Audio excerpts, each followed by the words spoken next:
Welcome to Leading Organizations That Matter, a podcast on the topics of leadership, organizational culture, and finding meaning and purpose in our work. I'm Ray Spadoni, former CEO and current consultant, author, and speaker. Today's topic is, we'll fix it with a reorg. Sometimes you need to lay the pieces down on the table, sort and rearrange them, and then reassemble. Organizations change, internal and external pressures intensify, fortunes rise and fall like the tide, and historical approaches should be challenged in the name of innovation, improvement, efficiency, and effectiveness.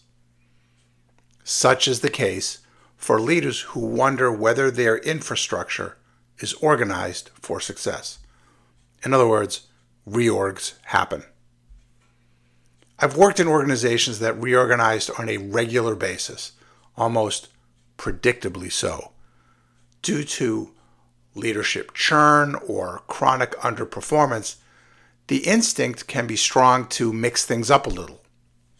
I've also worked within organizations when some type of restructuring was clearly necessary, but it never happened for a whole variety of reasons.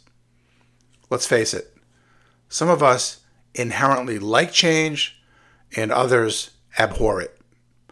In my book, I talk about my own parents. My dad disliked change greatly and wholeheartedly embraced the if it ain't broke, don't fix it attitude, while my mom loved change.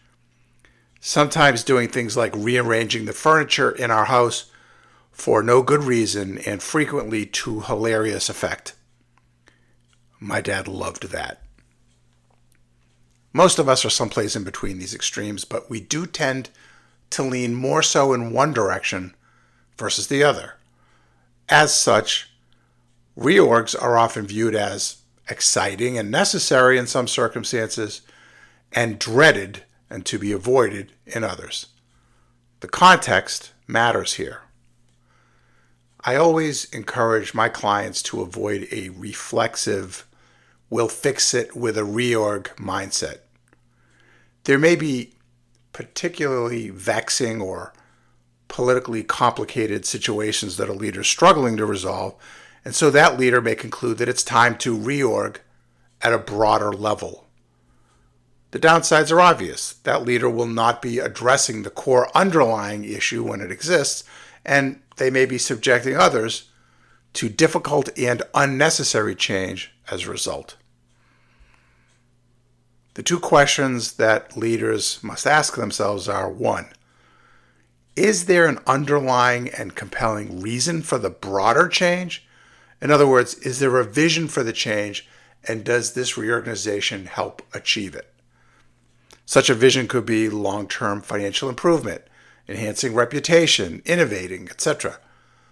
The changes must then therefore adhere to that vision and must make sense based on that rationale. Second, what is the actual scale of the change? I've seen organizations describe something as a reorg when in reality it was only a very limited and highly focused change that was actually taking effect. Such broad language will fail to convince when there really are only narrow changes taking place. Reorganizations are sometimes vitally necessary and can become a cornerstone of a broader change agenda.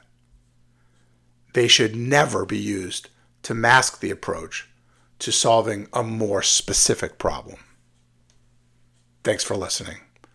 I hope you'll consider subscribing to this podcast and providing a review on Apple Podcasts or your platform of choice. Feel free to learn more about me and my work at redsailadvisors.com.